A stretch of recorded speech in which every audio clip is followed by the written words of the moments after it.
Welcome to the Horror Mansion, a place where every shadow hides a story, and every door leads to fear. On November 13, 1974, the quiet suburban streets of Amityville, New York, became the stage for one of the most chilling tragedies in American history. Inside the handsome Dutch colonial home at 112 Ocean Avenue, a young man named Ronald Butch DeFeo Jr. awakened in the dead of night. He moved silently through the halls, carrying an 8.35 caliber rifle. The house was dark, yet he claimed later that he was not alone. He said he heard whispers. He said the voices would not stop until he obeyed. At around 3:15 in the morning, the nightmare began.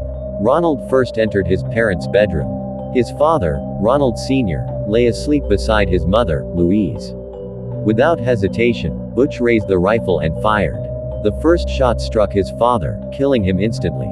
Louise woke to the sound, but before she could scream, a second bullet tore through her body. Blood spread across the sheets, staining the room with sudden violence. Butch then crept to the bedroom of his two younger brothers. The boys, still wrapped in their blankets, never stirred. They too were shot where they lay, their small bodies silenced forever. Then came his sisters, first Dawn, then Allison. Each was found lying face down in bed, as though carefully placed, as though something had forced them into unnatural stillness. None had cried out. None had moved. When the sun rose, 6 members of the DeFeo family were dead. The neighbors had heard nothing. No shots. No screams. Just silence. Even the family dog, locked in the garage, had not barked. Investigators were left baffled. How could 6 people die in such violent fashion without a single sign of resistance? Some suspected they had been drugged, yet no evidence was ever found. Others began to whisper that something darker had smothered their cries, that the evil within the house had pinned them to their beds, feeding on their helplessness. When Ronald was questioned, his story shifted. Sometimes he admitted the killings. Sometimes he claimed another figure had done it. But the most chilling of his words were these: "The voices told me to kill them all." For more than a year, the house stood empty.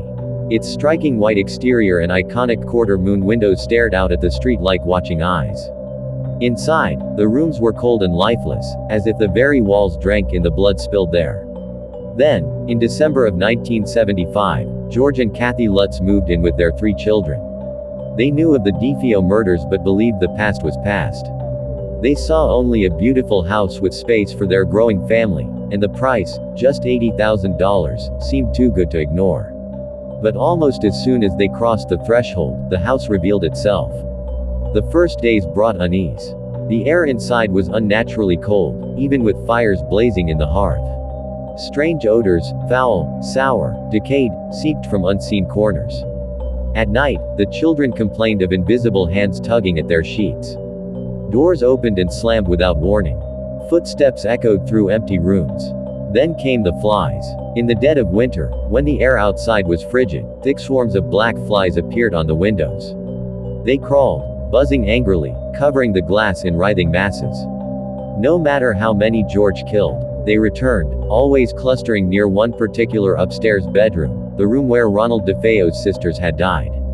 At exactly 3:15 each morning, George awoke. He would rise without knowing why and wander the halls, always drawn to the boathouse, staring out at the dark water as though something waited for him there.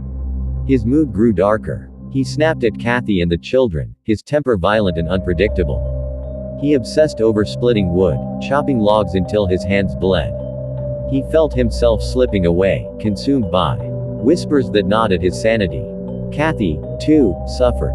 Her sleep was haunted by nightmares of the DeFeo's final moments. She dreamed of the rifle blasts, the blood, the screams never heard. At times she saw the murders through Ronald's eyes, her own finger squeezing the trigger. One night, she awoke to find herself levitating above the bed. Her body was rigid, suspended in the air, while George watched in terror. In another horrifying moment, George swore he saw her face transform into that of a hideous crone, wrinkled, hollow, a grotesque mask of decay, before returning to normal. Their daughter, Missy, began speaking to someone the family could not see. She called her new friend Jody. At first, her parents thought it harmless imagination. But Jody was no ordinary companion. Missy described her as a pig-like creature with glowing red eyes. Soon, George and Kathy saw it too, outside the windows, watching them. Its eyes glared through the night, burning with hatred. Jody whispered to Missy that she would never leave, that she would stay with her forever. Religious protections crumbled. Crucifixes on the walls twisted upside down. Rosaries snapped. In desperation, the family called upon a priest. He entered the house with holy water, determined to bless it. But as he prayed, the air thickened with menace. Then, from nowhere, a deep voice rumbled, so loud it shook the room, "Get out." Invisible hands struck the priest across the face, leaving welts. Terrified, he fled and later confessed he believed the devil himself haunted the home. The house grew crueler. Black slime oozed from the walls, seeping through keyholes, dripping from the ceilings. Doors tore from their hinges. Furniture slid across the rooms. Windows rattled as if something outside battered at them. In the yard, fresh snow revealed hoofprints, cloven, monstrous, leading toward the house. They began nowhere, ended nowhere, and could not be explained. At night, mocking laughter echoed in the halls, deep and demonic. The children's beds shook violently, their blankets ripped away by invisible hands. They screamed of cold fingers grasping at their skin. George heard whispers urging him to kill, the same command that had driven Ronald DeFeo into madness. Each day, he felt closer to obeying. On the 28th night, the house unleashed its full fury. The air reeked of rot. Doors slammed with such force the walls trembled. Shadows moved like living things, twisting into monstrous shapes that reached for the family. Kathy levitated again, her screams muffled as invisible claws dug into her flesh. The children's beds rose into the air and crashed down. Red eyes glared from the windows. And through it all thundered the same guttural command, "Get out." At last, George obeyed. Barefoot, half mad, he dragged Kathy and the children into the freezing night. They left everything behind: clothes, toys, photographs, even food on the table. They never returned. When investigators entered days later, the house appeared calm. The belongings sat untouched. The rooms were silent. There was no slime, no flies, no stench. Yet those who entered felt watched, as though the walls themselves were alive, hungry, waiting for new souls to claim. Word of the Lutz ordeal spread quickly. Skeptics insisted it was a hoax. Others believed no family would abandon their lives unless something unholy had driven them out. Paranormal investigators swarmed the house.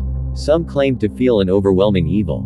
Cameras captured strange anomalies, most famously, a photograph of a ghostly boy peering from a doorway, his eyes glowing like Jody's. To this day, the debate rages. Was it fraud, mass hysteria, or did something truly demonic inhabit the house? The murders of the DeFeos are indisputable fact. The terror of the Lutz family is etched into history. And the legend of Amityville has become one of the most infamous hauntings in the world. The house still stands. Its windows have been altered. Its address has been changed. But no amount of renovation can erase the evil that seeped into its walls. 6 lives were ended there. Another family was nearly consumed. And the whispers have never been silenced. Some say that at 3:15 a.m., if you stand in the darkened rooms, you can still hear them, the same voices that once commanded Ronald DeFeo. They whisper. They mock. They command. And if you listen too closely, perhaps they will turn on you, urging you toward the same fate, demanding the same obedience. Kill them all. Thanks so much for watching. If you enjoyed this video, don't forget to hit that like button, subscribe for more, and share it with your friends.